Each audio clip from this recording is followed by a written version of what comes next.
안녕하세요. 역사의 메아리입니다.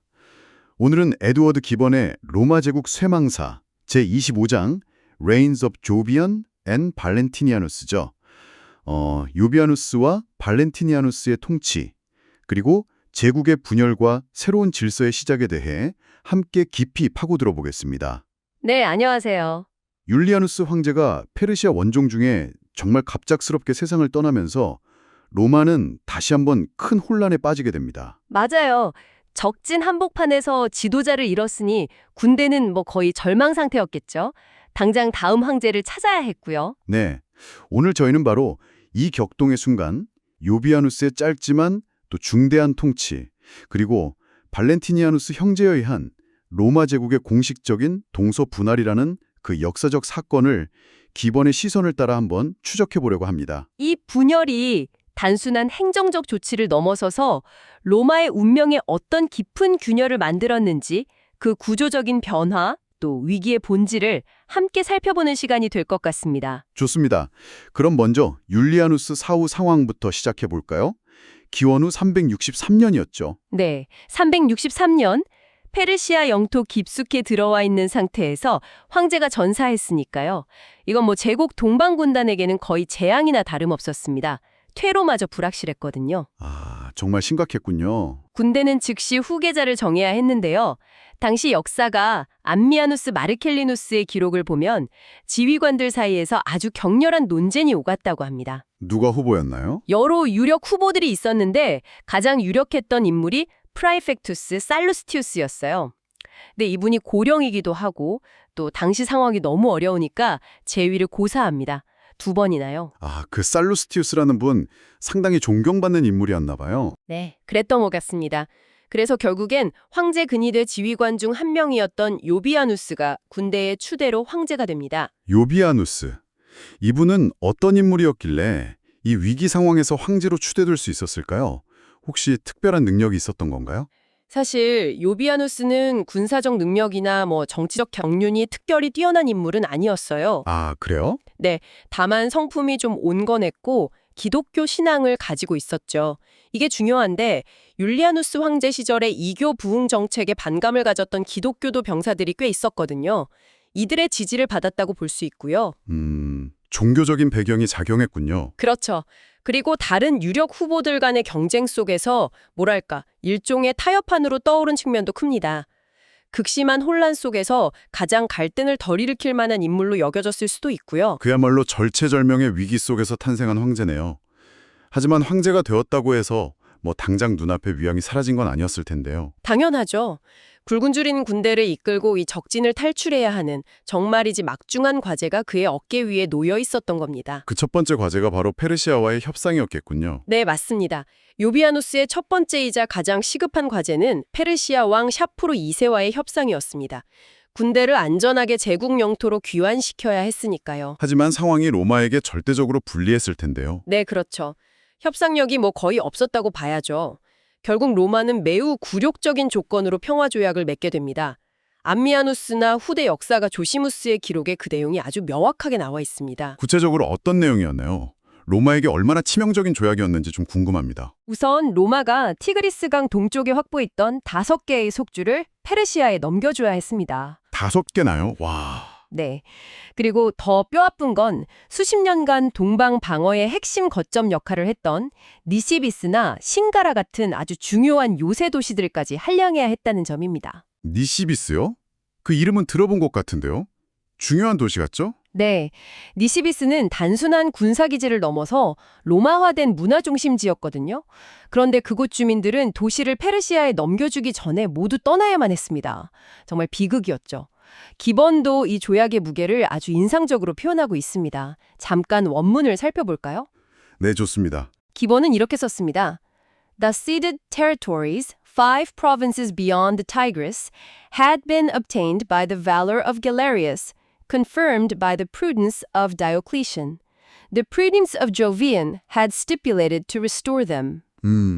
해석을 좀 해주시죠. 티그리스 강 너머 한량된 5속주는 갈레리우스의 용맹으로 얻었고 디오클레티아누스의 신중함으로 확고히 했던 영토였다. 요비아누스의 신중함은 그것들을 되돌려주기로 규정했다라는 뜻입니다. 요비아뉴스의 신중함이라는 표현이 굉장히 아이러니하게 들리네요. 그렇죠. 기본은 여기서 용맹, valor와 신중함, prudence라는 단어를 일부러 대조적으로 사용해요. 과거 황제들의 업적과 요비아누스의 어쩔 수 없었지만 굴욕적인 결정을 딱 대비시키는 거죠. 기본 특유의 그런 필치가 엿보이는 부분입니다. 악어 영광스러운 승리의 결과물을 그대로 내주어야 했다니 정말 뼈아픈 결정이었겠네요. 니시비스 주민들이 도시를 떠나는 모습은 상상만 해도 참 비극적입니다. 당연히 로마 내부에서는 엄청난 비난이 쏟아졌겠군요. 네, 당연했습니다. 수십 년간 지켜온 동방의 방어선이 무너지고 제국의 위신이 땅에 떨어졌으니까요. 유비아누스의 권위는 시작부터 큰 타격을 입을 수밖에 없었죠. 그래서 뭔가 다른 쪽으로 돌파구를 찾으려 했나요? 네, 그는 율리아누스 시대에 탄압받았던 기독교를 다시 관용하는 정책을 폈습니다. 특히 알렉산드리아의 주교였던 아타나시우스를 복권시키는 등 기독교 세력과의 관계 개선을 통해서 정치적 안정을 좀 도모하려고 했죠. 아, 아타나시우스. 그 유명한 분이죠. 네, 하지만 이런 노력에도 불구하고 그의 통치는 너무나 짧았습니다. 얼마나 짧았나요? 그리고 그의 최후는 어땠습니까? 조약을 맺고 이제 수도 콘스탄티노폴리스로 돌아가던 중에 소아시아의 다다스타나라는 작은 마을에서 갑작스럽게 사망합니다. 그의 통치는 불과 8개월 만에 끝났죠. 네, 8개월이요. 갑자기요? 네, 사인은 명확하지 않아요. 당시 기록에는 소화불량이다, 독버섯 중독이다 이런 설도 있고요. 심지어는 방에 피운 숯불 연기 때문이라거나 아니면 덜 마른 석회벽에서 나온 유독가스 때문이라는 추측까지 나올 정도였습니다. 허허, 정말 허망한 죽음이군요. 황제가 된 지 1년도 안 돼서 사망하다니 로마는 다시 한번 혼란에 빠졌겠네요. 그렇습니다. 제국은 또다시 리더십 공백 상태에 놓이게 된 거죠. 이번에는 누가 황제로 등장하게 되나요? 군 지휘관들과 정부 고위 관료들이 니케아, 바로 그 유명한 니케아 공회가 열렸던 도시에 다시 모여서 황제 선출을 논의했습니다. 또 니케아군요. 네, 이번에도 처음에는 그 존경받는 원로 살루스티우스에게 다시 재위가 제안되었어요. 그런데 그는 또다시 고령을 이유로 완강히 거절했습니다. 참 대단한 분이네요. 그렇죠. 여러 논의 끝에 마침내 판노니아, 그러니까 지금의 헝가리 서부 지역 출신의 유능한 군 사령관이었던 발렌티니아누스가 만장일치로 추대됩니다. 발렌티니아누스. 드디어 이 시대의 핵심 인물이 등장하는군요. 기본은 이 새로운 황제를 어떻게 그리고 있나요? 그의 성품이나 외모에 대한 묘사도 있었나요? 아, 네. 기본은 동시대 역사가인 암미아누스의 기록을 빌려서 발렌티니아누스를 아주 인상적으로 묘사합니다. 건장하고 위엄 있는 풍채, 그리고 뛰어난 군사적 자질을 갖춘 인물이었죠. 군인 황제 스타일이었군요. 네, 엄격한 군기를 강조하고 스스로도 굉장히 절제된 생활을 했지만 교양이나 학문과는 좀 거리가 멀었다고 합니다. 그의 외모에 대한 기본의 묘사를 잠시 들어보실까요? 네, 궁금하네요. The person of Valentinian was tall, graceful, and majestic. His manly countenance, deeply marked with the impression of sense and spirit, inspired his friends with awe and his enemies with fear. 해석을 해보면 발렌티니아누스의 용모는 키가 크고 우아하며 위엄이 있었다. 그의 남성적인 얼굴에는 지성과 기백의 인상이 깊이 새겨져 있어 친구들에게는 경외감을, 적들에게는 두려움을 불러일으켰다라는 의미입니다. 와, 외모 묘사만으로도 그 강인함과 위압적인 카리스마가 느껴지는 것 같습니다. 그렇죠. 기본은 이런 외모 묘사를 통해서 발렌티니아누스의 성적과 통치 스타일을 딱 압축적으로 보여주는 거죠. 경외감과 두려움이라는 단어를 통해서 앞으로 펼쳐질 그의 통치를 예고하는 듯합니다. 이 강력한 군인 황제는 그런데 제국 전체를 혼자 다스리려고 하지는 않았다고 들었습니다. 여기서 로마 역사상 아주 중요한 결정이 내려지죠. 네, 맞습니다. 발렌티니아누스는 이 광활한 제국 영토와 산적한 문제들, 특히 동서 양쪽 국경에서 끊임없이 발생하는 위협들을 혼자 힘으로는 효과적으로 관리하기 어렵다고 판단했습니다. 현실적인 판단이었네요. 네, 그래서 그는 즉위 직후 콘스탄티노폴리스에서 자신의 동생 발렌스를 공동 황제, 즉 아우구스투스라는 동등한 치호와 권위를 부여하면서 제국의 동방 통치를 맡깁니다. 아, 동생 발렌스? 네. 그리고 기원 후 364년 봄 발칸 반도의 나이수스 근처 메디아나 궁전에서 제국을 공식적으로 동과 서로 나누는 그야말로 역사적인 결정을 내리게 됩니다. 제국의 공식적인 분할. 이전에도 디오클레티아누스의 사두 정치처럼 여러 황제가 제국을 나누어 다스린 경우는 있었지만 이번 분할은 뭔가 성격이 달랐던 것 같습니다. 기본은 이 분할의 의미를 어떻게 해석하나요? 기본은 이 분할을 단순히 영토를 나눴다거나 아니면 임시적인 통치 편의를 위한 조치? 그 이상으로 봅니다. 훨씬 더 구조적이고 영구적인 변화의 시작으로 보는 거죠. 그가 발렌티니아누스가 제국을 나눈 방식을 상세히 묘사한 부분을 보면 그 의미를 짐작할 수 있습니다. 어떤 부분인가요? 이 부분입니다. 벨렌티니아누스는 동생에게 도나우강 하류부터 페르시아 국경까지 이르는 부유한 동방 대관구를 맡겼고 자신한 그리스 끝에서 칼레도니아 방벽, 스코틀랜드의 하드리아누스 방벽까지 이르는 전투적인 일리리큼 이탈리아 갈리아 대관구를 직접 통치하기 위해 남겨두었다라는 뜻입니다. 부유한 동방과 전투적인 서방이라 와, 이 대비가 아주 명확하네요. 그렇죠. 기본은 일부러 부유한 rich 동방과 전투적인 warlike 서방이라는 형용사를 사용해서 각 지역의 특징과 황제가 맡게 될 과제의 성격을 분명하게 대비시키고 있어요. 단순한 지리적 분할이 아니라 제국의 성격 자체를 동방과 서방으로 나누는 듯한 인상을 주죠. 기본은 이 분할이 이전의 분할 통치와는 근본적으로 다른 점이 있다고 본 거군요. 그렇습니다. 기본은 콘스탄티누스 대제 이후 로마 제국의 행정 및 관료 체제가 이미 극도로 비대해지고 복잡해졌다는 점을 지적합니다. 발렌티니아누스의 분할은 단순히 최고 통치자를 둘로 나눈 것을 넘어서 각자 독립적인 궁정과 행정부, 군사지휘 체계를 갖춘 사실상의 두 개의 제국을 만든 것이라고 분석해요. 아, 그러니까 단순히 황제만 둘이 된 게 아니라 모든 시스템이 두 개가 되었다는 거군요. 네, 두 명의 황제, 두 개의 수도 혹은 황제가 머무는 곳, 두 배의 고위 관료와 장군들이 필요해진 거죠. 이건 당연히 제국의 행정비용과 복잡성을 더욱 증가시키는 결과를 낳았습니다.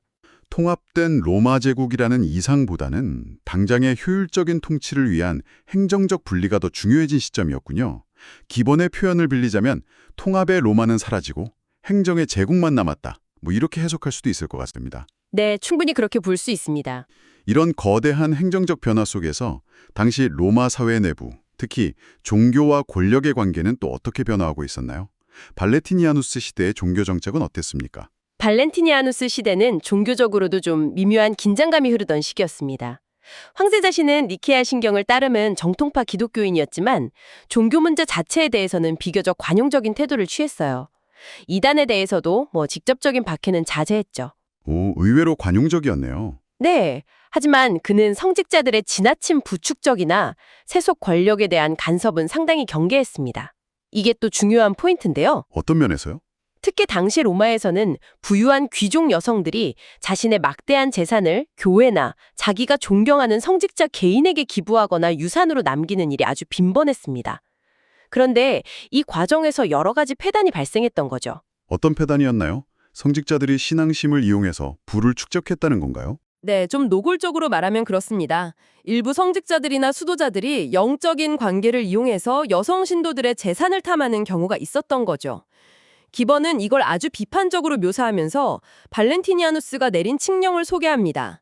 이 칙령이 바로 이런 행태를 직접적으로 겨냥한 것이었어요. 어떤 칙령이었는지 궁금한데요. 기본이 인용한 테오도시우스 법전 내용을 보면 이렇습니다. He admonished the ecclesiastics and monks not to frequent the houses of widows and virgins and menaced their disobedience with the animadversion of the civil judge.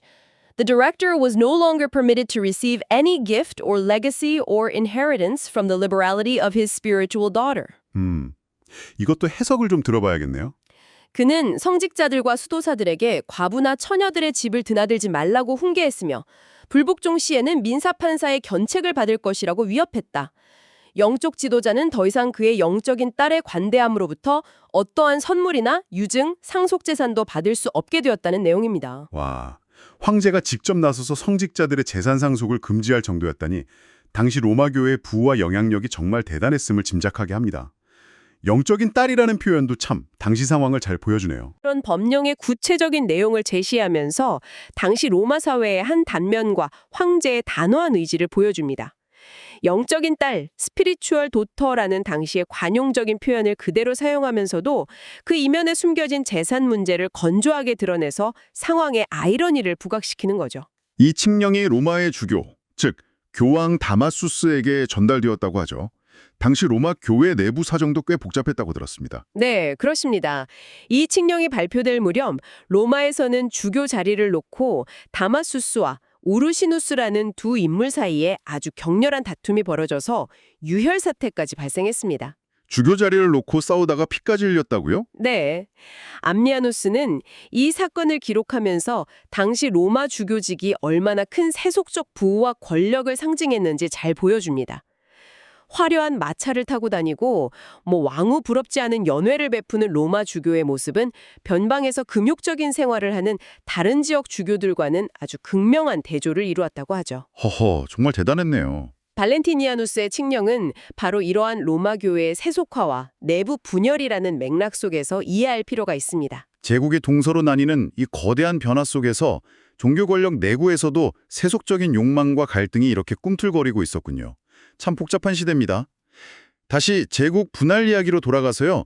발렌티니아누스의 이 결정, 즉 제국을 동과 서로 나눈 것이 장기적으로 로마에 어떤 영향을 미쳤다고 보아야 할까요? 기본은 이 분할이 쇠퇴에 미친 영향을 어떻게 평가하나요? 기본은 이 분할이 단기적으로는 제국 방어라든지 관리에 일부 효율성을 가져왔을지는 몰라도 장기적으로는 로마 쇠망의 여러 구조적인 원인 중 하나로 작용했다고 분석합니다. 구조적인 원인이요? 네. 동방과 서방은 점차 정치적으로나 문화적으로 또 경제적으로 서로 다른 길을 걷게 되었고 점차 이질적인 존재로 변해갔다는 거죠. 점점 멀어졌다는 거네요. 그렇습니다.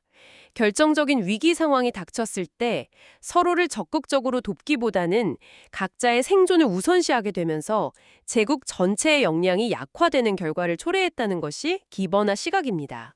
하긴 물리적으로도 멀어졌고 행정체계도 달라졌으니까요. 네. 게다가 동생 발렌스가 다스리던 동방에서 프로코피우스라는 사람이 반란을 일으키는 사건도 있었는데 이런 것처럼 분할된 체제 자체가 또 다른 내부 갈등의 불씨가 되기도 했습니다. 결국 행정적 편의를 위해 내린 결정이 오히려 제국을 하나로 묶는 구심력을 약화시키고 각자의 길을 걷게 만들면서 쇠퇴를 가속화시킨 측면이 있다는 해석이군요. 네, 그렇게 볼 수 있습니다. 하나의 거대한 로마라는 유기체가 점차 분리되어가는 어쩌면 거스를 수 없는 그런 과정처럼 느껴지기도 합니다. 발렌티니아누스의 강인하지만 때로는 좀 잔혹했던 성격, 또 동생 발렌스의 우유부단함, 그리고 로마 교회의 내부 갈등 같은 요소들이 다 맞물리면서 이 시대의 불안정성은 더욱 커져만 갔겠네요. 맞습니다. 이 분할은 단순히 지도를 두 조각으로 나눈 그런 사건이 아니라 로마라는 문명 자체가 근본적으로 변화하는 과정의 한 단면을 보여주는 거죠. 정치적, 군사적 현실 논리가 하나의 로마라는 이상을 압도하기 시작한 시점이라고 할 수 있습니다. 이 결정이 가져온 장기적인 결과와 그 역사적 무게를 생각해보는 것, 이게 바로 거대 제국의 흥망성쇠를 이해하는 데 중요한 열쇠가 될 것 같습니다. 그렇죠. 오늘 우리는 우요비아누스의 짧은 통치와 발렌티니아누스 형제에 의한 로마 제국의 공식적인 분할이라는 중대한 전환점을 기본의 기록을 통해 살펴보았습니다. 새로운 질서가 시작되었지만 제국은 여전히 안팎으로 거센 도전에 직면해 있었습니다. 네, 아직 위기는 끝나지 않았죠. 다음 시간에는 발렌티니아누스가 그 전투적인 서방의 황제로서 갈리아와 브리타니아 등 국경을 위협하는 야만족들의 침입을 어떻게 막아냈는지, 그리고 동생 발렌스가 다스리는 부유한 동방에서는 또 어떤 새로운 위협, 특히 도나우강 너머에서 점차 세력을 키우면서 제국을 향해 다가오고 있던 고트족의 움직임이 어떻게 나타나고 있었는지 기본의 다음 장 26장을 통해서 더 깊이 탐색해 보겠습니다. 네, 다음 장에서는 이제 본격적인 야만족과의 충돌 이야기가 펼쳐지겠군요. 제국의 분할, 이것은 단순히 행정구역을 나눈 것을 넘어서 로아라는 거대한 이름 아래 공존했던 다양한 세계가 각자의 운명을 향해 나아가기 시작했음을 알리는 그런 신호탄이었습니다.